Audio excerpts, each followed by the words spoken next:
Hello. So we left, we did nothing, and we returned. This is C for Columbia. I'm Sam, and with me is my co host Ted. We have a lot to talk about. A lot to talk about. A lot has happened since, I believe, the summer of 2022, maybe, or 2023, maybe the late summer. So yeah, we're well into the Republican primaries. There's not really a Democrat primary, so there's not much to talk about there. But Donald Trump, by the Republican Party, has been viewed and is now considered the presumptive nominee. That doesn't mean that there's not still a primary process. But this is kind of interesting because Nikki Haley came in a relatively close second place in New Hampshire. She's the only other candidate challenging Trump right now. Nikki Haley, by a lot of people, was seen as more of an afterthought. I think a lot of people thought she would have dropped out of the race well before Chris Christie and way before Ron DeSantis. She had a strong showing in New Hampshire despite losing, but one has to wonder, since New Hampshire is an open primary, how many of these voters were Democrats and independents and not the Republican base? And even with that, Trump still had a commanding lead. Ron DeSantis, who back in 2022, especially after the midterms, was seen to be the front runner by some standards. I remember how humiliated Trump was after the poor showing by the Republicans and the 22 midterms, and many people thought that this was Ron DeSantis' primary to lose. He's out of the race. He's done, and now all we really have is Trump and Nikki Haley. Doesn't seem like there's a pathway for Nikki Haley to win the primary, but she's still in the race, and I guess, I don't know, hypothetically anything could happen. She represents kind of the old guard of the Bush era Republican neoconservative movement, still very conservative in many ways. For those who might not know a lot about Nikki Haley, she was the governor of South Carolina for 2 terms and also the ambassador to the United Nations for a few years under Trump. She's Trump's main opposition, and most people don't even really consider it an opposition. So I guess going forward, unless something changes, which I don't think it will, we're kind of operating on this show that going forward, this is a race between Biden and Donald Trump. The Democrats have essentially decided not to have a primary. Although Nikki Haley's still in the race, the Republican Party has declared Trump to be their presumptive nominee after 2 primaries, not something we've ever really seen before in an election like this. Ted, I know you've been following this very closely as well. What do you think of Nikki Haley's chances? I think Nikki Haley, I do think that she is, even if she knows she's going to lose, she's not going to get the nomination.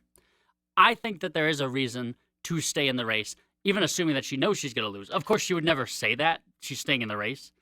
She would, of course, say that she's going to win.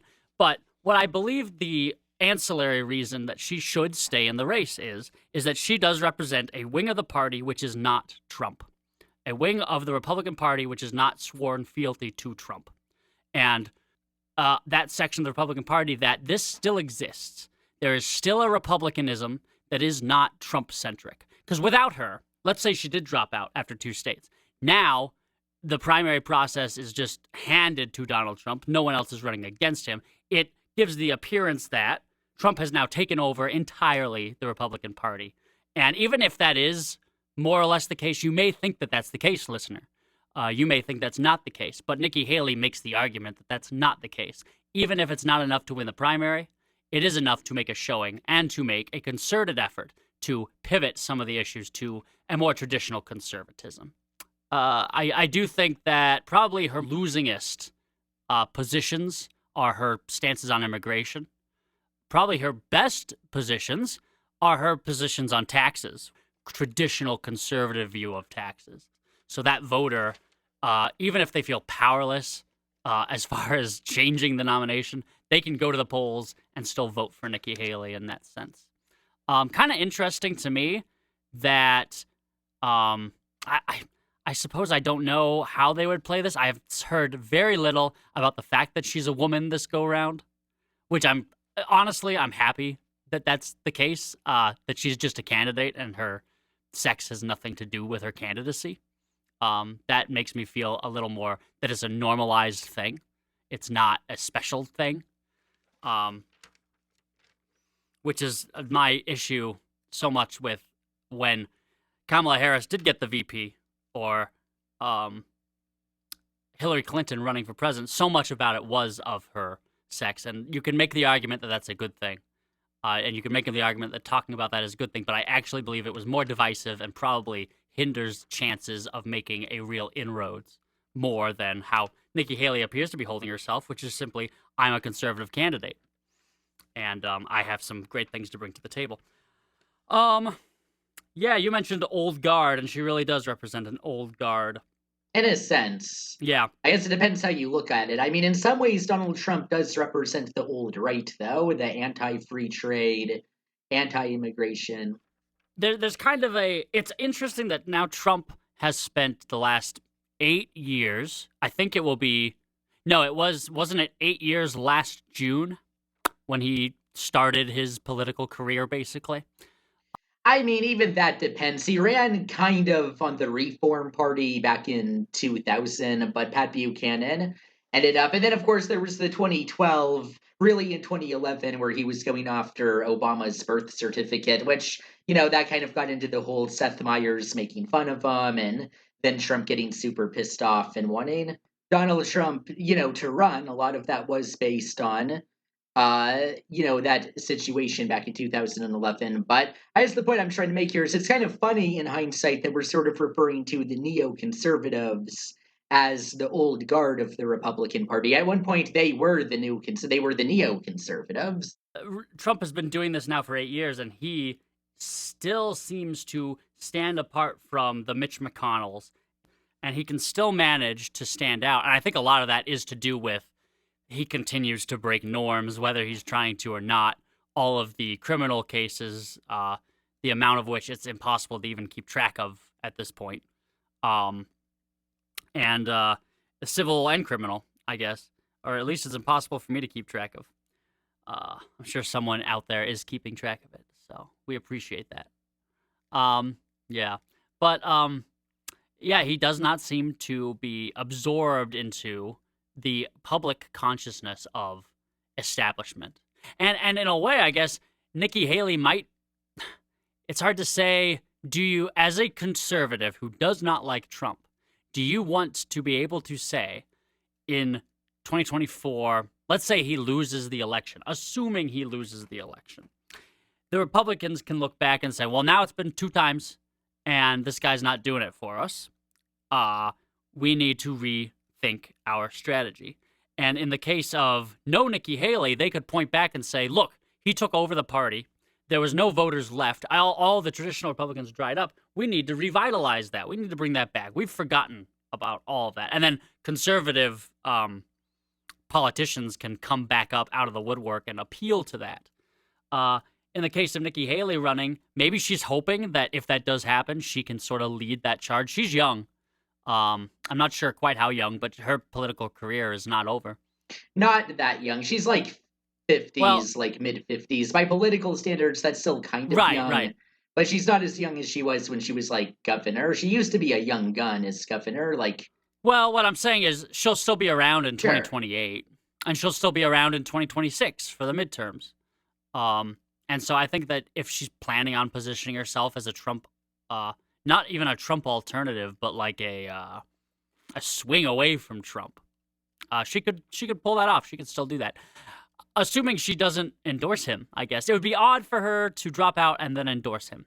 I thought that Ted Cruz did the most elegant and eloquent dropping out in 2016 because he did not endorse Trump, but he said, I believe his exact words were at the RNC, to vote for leaders up and down the ballot, which, take that what you want to mean, but it essentially meant I'm not going to say you should vote for Trump. You should vote for who you think is right. Yeah. Certainly a bit of a smear, but not in a direct way. I think if she could pull something off like that, she doesn't have to choose whether or not to kiss the ring, is what I'm saying. So I guess, even beyond the primaries, we're not really, and it's weird to think about, but we're not really that far from the general election. It's later this year.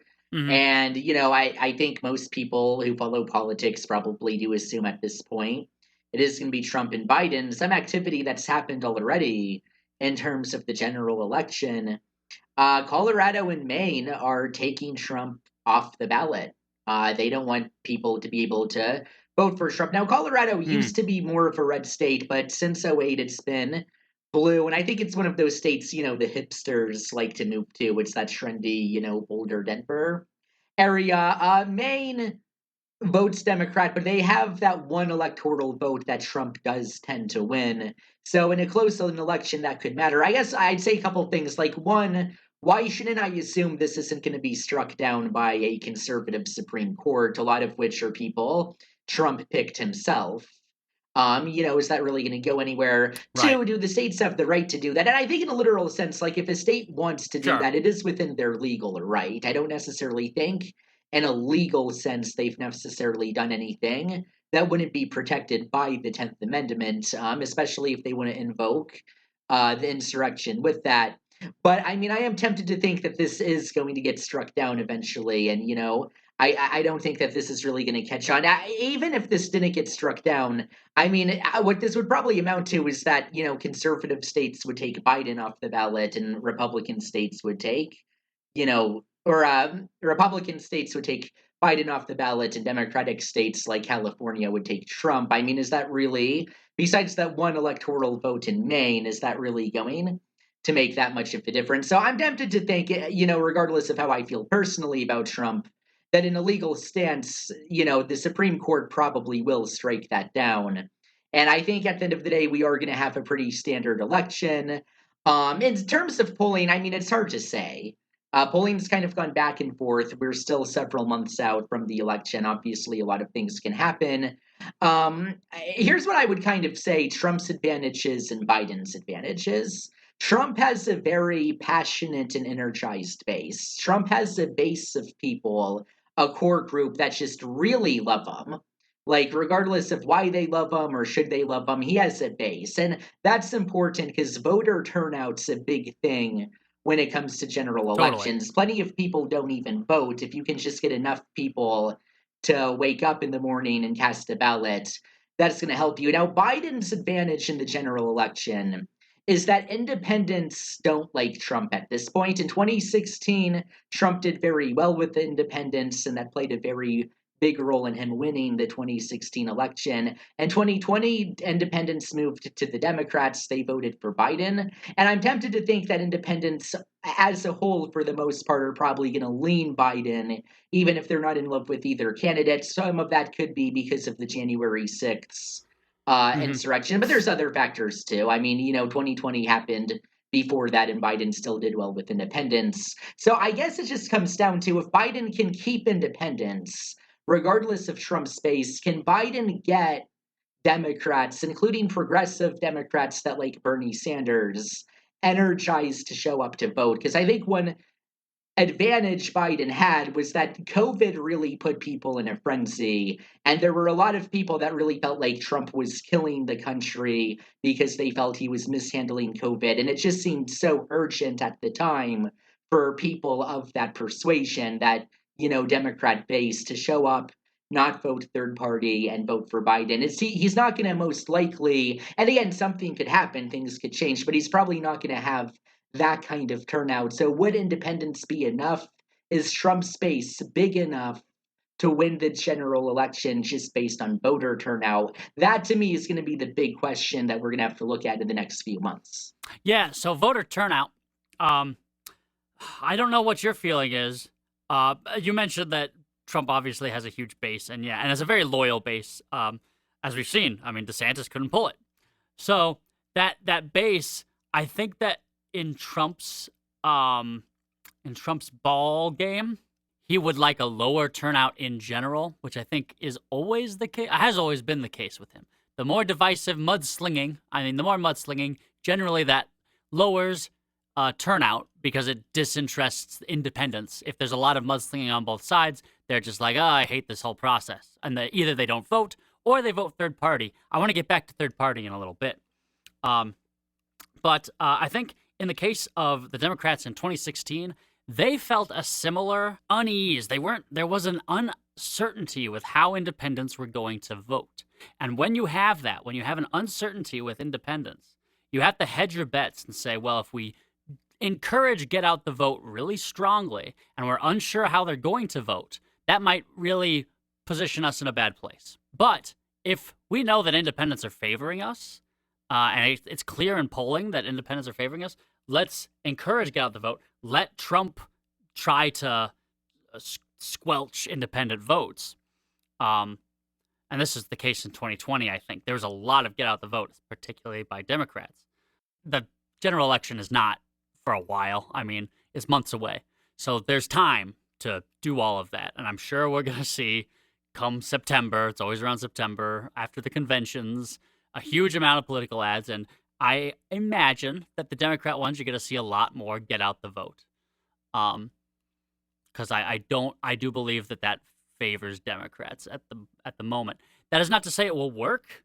And it's not to say that independents might still feel, as far as the presidency goes, they may feel that they're still holding their nose for either Biden or Trump in different ways.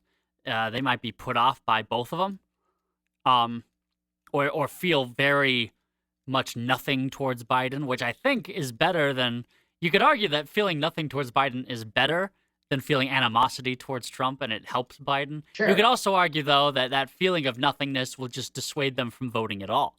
And at that point, it's very hard to say. And of course, it's too far away for polling on how you're going to vote for in the general election to really be significant at the moment. I will say his approval is in the tank for whatever reason. Just continues to slip, and it slips very slowly. So I'm curious, is it some continual thing that he is just losing general, the people that were with him, the 40-ish% that were with him, is slowly appearing to trickle away. Of course, it could happen that something turns that around. Not saying that it won't, but at the moment, it's slipping very hard. Also, the economy is a weird issue because although it seems that if you look at some of the metrics, stock market and the general metrics that you would think that the general population would look to say, is the economy doing well or not? Some of those metrics are really good. It would appear from the stock market performance that stocks have performed exceptionally in both like quarter 4 of 2023 and the beginning of this first quarter. Things appear to be really good. However, there's a lot of consumer sentiment that the economy is not doing very well. I think because of high prices. I mean, that's not to be unexpected. People do not like paying high prices. Right. It's funny to me how when gas prices were very high, I heard a lot about, Biden did that. Then the other day I noticed, gas prices are at like $2.70 something, which is relatively low, but I don't think it creates the same amount of relief in the minds of people that the spike in the gas prices created disdain. I think that the disdain lingers because I don't think people were like, oh, good, the gas prices back down. I guess Biden did that. I didn't hear much of that. And even from Biden's camp, I didn't hear much of him claiming that the gas prices being down were a good thing. I didn't hear much of it. That doesn't mean he didn't try to make it a talking point. Maybe he failed to make it a talking point. Maybe other points came up and he couldn't get that message through. But yeah, that's my thought regarding the general election. I did want to bring up third party, Libertarian Green Party. Do you know what candidates are running for Libertarian Green Party? I have heard nothing about third party this cycle. I think, if I remember correctly, Jill Stein is going to run again. I think, I'm going to be honest, I don't pay as much attention to third parties as I did when I was younger. I was under the impression it was going to be Jill Stein. I know Howie Hawkins was the candidate last time. I think Jill Stein might be back. As for Libertarian, I think that's still a little up in the air right now. I think they have a front runner, but I think there's still... The Libertarian Party, I don't think, is completely sure who they're running at this time. That might develop more later. Okay. So it's not too late for them to pick someone. I just remember in 2016, Gary Johnson being a big name. And that was when independents there was a feeling of unsuredness with how independents were going to vote. and Gary Johnson presented a third party option, and I think that's why he got a lot more attention than even third parties got in 2020. I can remember Michelle Obama in 2020, in October of 2020, just before the election. She was given a speech at a school, and one of the things she said was, "This is not the time to vote third party." I just thought that was so funny because when is she going to tell you ever to vote third party? The former first lady is never going to tell you, now's the time to vote third party. No, this is not the time to vote third party because, of course, the risks are too high. The risks will always be too high. But I just thought that was rather humorous. Yeah, I'll be interested to see if there is a showing of the third party. Speaking of which, so primaries. I gotta call you back to the record here, Sam. Yeah, you know what I'm gonna bring Yeah, up I do. because This was coming. it was last year in the fall months of last year. You were saying that a certain Chris Christie would present a strong challenge for Donald Trump and would perhaps finish second or third. Now, looking at the results, what do you have to say for yourself? I'm still a little surprised. I kind of thought Chris Christie would be in Nikki Haley's position. I guess maybe some people still think less of him because of Bridgegate, which was a serious issue. My mindset was as he was the guy coming on offense, and he was actually going after Trump. I guess that wasn't as effective as I thought it would be. I'm not sure what Nikki Haley did differently other than just stick around long enough to become in second place. I think she was less known personally. I think Chris Christie had a lot of baggage. First of all, he did back Trump in 2016. He regretted it, but he did back him. And I think that because people knew him from the 2016 cycle and Trump had already made a mockery of him in that way, turned him into a clown, that put him at a strong disadvantage. Well, he ended up being the first to drop out. I said he'd come in at least third, so I guess that will be on the internet forever.